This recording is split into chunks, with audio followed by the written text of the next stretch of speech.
मोगाच्या भावान भयणो, आमी जायते पावटी आमच्या जिवितांत न्हू जायते पावटी आमी एक्सक्यूज दितात. घडये एक बापूय म्हणटा आपल्याक आपल्या भुरग्यां वांगडा भुरग्यां सांगाता वेळ सारूंक जाय. पूण जेन्ना हांव कामां येता हांव बरोच टायर्ड जाता आनी हांव रोखडोच जितां खाता आनी न्हिदूंक वता. तेच परी एक आवय म्हणटा आपणाक आपल्या भुरग्यांक स्टोरीज सांगूंक काणयो सांगूंक देवाच्यो खबरो सांगूंक जाय, पूण म्हाका वेळ मेळना. तेच परी एक मनीस म्हणटा आपुणें कोणाक दुसऱ्यांक आदार दिवपाचे तसल्या प्रोग्रामांत वचून सेवा केल्यार बरी, पूण खंयचो प्रोग्रामांत वचपाचें तें आपणाक समजना, म्हाका डिसायड करूंक जायना. मोगाच्या भावान भयणो, हे तिनी भाशेचे लोक न्हू आयच्या ह्या शिव वर्तमानांत आमी पळयलां ते भाशेन कितें करूंक जाता पूण तें करूंक फाटीं सरतात. तेच न्हू केन्ना केन्ना आमच्या जिवितांत आमी पळयता न्हू कसली मिटींग आसा, मिटींग दवरलेली आसा, आमी सगळीं राजी जाता की आमी त्या दिसाक मेळटलीं म्हणून. दीस भोगले पावता पावता आमी म्हणटात कोण जावन एक्सक्यूज दिवपाक लागता. आपणाक कितें काम येयलें आनी आपूण पावची ना, वो आपणाक त्या दिसाक एक अर्जंट मिटींग आनी खंय वचूंक जाय, हांव हे मिटिंगेक पावचें ना. आनी म्हज्या भयणीनो हेच भाशेन न्हू दुसऱ्यांकूय मागीर बेजार येता, दुसरीं मागीर तिडतात आनी आख्खेंच विवाड जाता आनी ती मिटींग जावंकूच पावना.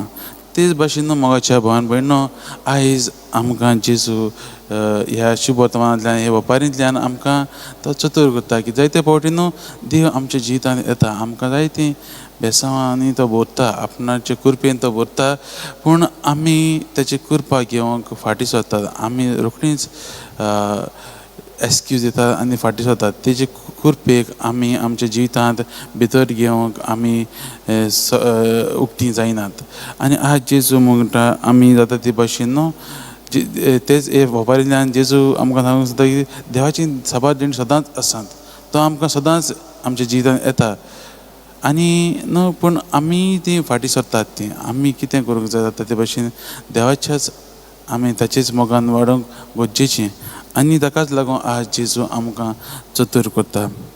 आमी आमच्या जिवितांत न्हू आमच्या केन्नाय आमी आमचो कोण इश्ट बी आमी ताका केन्ना आपयतात, पूण तो आमकां जाय तो एक्सक्यूज जाल्यार आमकां तिडटा. आनी तेच भाशेन आयचे हे वेपारीन तुका पळयता हांव तो राजा जाणें हो हें जेवण दवरलें तें तो ताका राग कित्याक येता, कित्याक सगल्यांक आपोवणें आसा पूण ते आपोवण्याक सगल्यांक कान दिवंक ना, देखून ताकाय मातशें वायट दिसता. आमच्या जिवितांत न्हू मोगाच्या भावान भयणो, आमी जायते फावटी देवाक अशेंच करतात. आमी देवाचे कृपेक उक्तीं आसनात, आमी देवाचे कृपेक ताची कृपी शेवूंक आमी फाटीं सरतात. आयज जे वाचपाचें नियाळ करता आसतना मोगाच्या भयणी भावानो, आमी पळया आमकां कितें आमच्या जिवितांत कितें तें आडायता काय, आमच्या जिवितांत कितें त्यो आडखड्यो आसात काय, देवाची कृपा आमच्या जिवितांत घेवंक. जायते फावटी आमकां दिसता देव आमकां पावना म्हूण, पूण तो आमकां दुसरेच जायते भाशेन तो आमच्या जिवितांत येता, पूण आमी ताका ओळखूंक फाटीं सरतात. आयज आमी मागण्यांत बसता आसतना देवाचीच कृपा मागुया, देवाचेंच बळ मागुया, ताका पयलीं सुतीर अनुभवूंक देवाचें आसणें आमच्या जिवितांत आसाच, पूण आमी तें अनुभवूंक देवाची कृपा मागुया.